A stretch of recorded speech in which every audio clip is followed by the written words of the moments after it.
مختلف ہوتا ہے کیونکہ ذہن سوچ نظریہ ہر پارٹی کا اپنا ہوتا ہے اور وہ بڑا مشکل ہوتا ہے کہ کسی ایک نقطے پہ ایک ساتھ چلنا، مگر وہ اپ اینڈ ڈاؤنس ہوتے رہتے ہیں، مگر مقصد ایک ہوتا ہے۔ میں امید کرتا ہوں کہ پی ڈی ایم انشاءاللہ قائم رہے گی، ہمیں ایک دوسرے کو برداشت کرنا پڑے گا۔ نواز لیگ کی جانب سے یوسف رضا گیلانی کو سلیکٹڈ اپوزیشن لیڈر قرار دیا جا رہا ہے، کہا جاتا ہے یہ ہر جگہ پہ سلیکٹڈ ورڈ آ گیا ہے، تو کہا جاتا ہے بہت تلخ باتیں بھی ہوتی ہیں، بہت تلخ باتیں ہوتی ہیں، مگر ایک پارٹی الگ بات ہوتی ہے، اپنے فیصلے کرتی ہے۔ یہ تو 9-10 پارٹیاں ہیں اور سوچ نظریہ ہر پارٹی کا اپنا ہوتا ہے۔ اور دیکھیں ہماری اپنی ایک سوچ ہے میرے جیسے پولیٹیکل آدمی کا کہ میں استعفاؤں کے حق میں نہیں ہوں، میں پارلیمنٹ میں بیٹھ کے جنگ کرنا چاہتا ہوں، اور پارلیمنٹ سب سے زبردست بیٹل گراؤنڈ ہے اپوزیشن کا، کیونکہ شہید بھٹو نے اپنی آخری خواہشات میں بھی یہ ذکر کیا تھا کہ پاکستان میں کسی بھی طریقے سے الیکشن کا بائیکاٹ نہیں کیا جائے۔ 79 میں یہ بات ہوئی تھی، بیگم نصرت بھٹو صاحبہ کوٹیا میں ریا بختیار کے گھر میں آئی تھی اور بیگم صاحبہ نے وہاں آخری خواہش کا اظہار کیا تھا، عدت میں تھی، وہ اندر بیٹھی تھی، میسیج کیا۔ دوسری بات، پیپلز پارٹی 217 ووٹوں میں سے 17 ووٹ لے کے آئی تھی، اس وقت نواب زادہ نصر اللہ کا دوسروں کا بڑی کوشش تھی کہ ہم استعفیٰ دیں گے۔ محترمہ نے کہا کہ نہیں، میں اس بیٹل گراؤنڈ کو نہیں چھوڑوں گی، جو اس بیٹل گراؤنڈ کو چھوڑتا ہے وہ مارا جاتا ہے۔ بہت سی ایسی ہسٹورک سچویشنس آئیں جس میں پیپلز پارٹی کو کہا گیا کہ آپ پارلیمنٹ سے جائیں۔ ابھی بھی ریسنٹلی بھی آپ دیکھ لیں کہ ہم نے کوشش کی ساری پارٹیوں کو پارلیمنٹ میں لے آئے۔ پارلیمنٹ نہیں چھوڑنی چاہیے، پارلیمنٹ کو بیٹل گراؤنڈ بننا چاہیے، یہ ہماری سوچ ہے۔ اچھا، یہ سوچ ہمارے مولانا صاحب کا، محترم مولانا صاحب کا نہیں ہے، یہ سوچ نون لیگ کا نہیں ہے، مگر سوچیں ہوتی ہیں، ان کے سوچ میں استعفاؤں سے کوئی خطرناک سچویشن ڈیولپ ہوگی اور وہ چلا جائے گا۔ ہماری سوچ یہ ہے کہ ہم اس کو ایک الگ گراؤنڈ دیں گے۔ دیکھیں، اگر یہ بات دیکھیں 85 میں ہم بیک ورڈ نہیں کرتے تو یہ جو نئی پارٹیاں بنی ہیں آج، یہ پارٹیاں نہیں ہوتی۔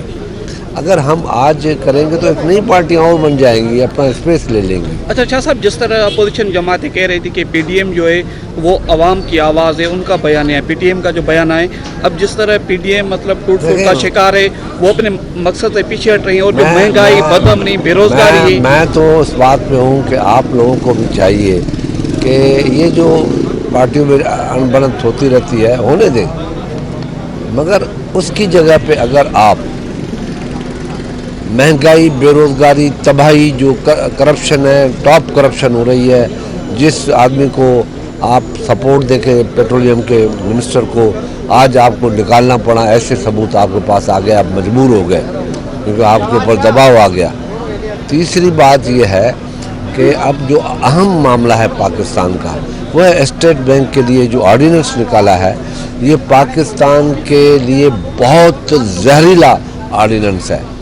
پاکستان کی انٹیگریٹی کے لیے، پاکستان کی ساورنٹی کے لیے ایک زہریلا ہے۔ یہ ہم انڈائریکٹ وے میں ابھی آئی ایم ایف کے ساتھ جا رہے ہیں، اس آرڈیننس کے بعد ڈائریکٹلی ہم انڈر دا سرکمسٹنسز ہم آئی ایم ایف کے انڈر میں چلے جائیں گے۔ آپ کو خدا نہ خواستہ اس ملک میں ایسے پیدا ہوتے ہیں، آپ کو وہ پیسے بھی نہیں دیں گے، آپ وہ ساورنٹ بھی نہیں رہے گی، وہ ملازم ہو جائیں گے۔ اور یہ لوگ جو آئی ایم ایف کے لوگ ہمارے پاس آئے ہیں، اسی ایجنڈا سے آئے ہیں۔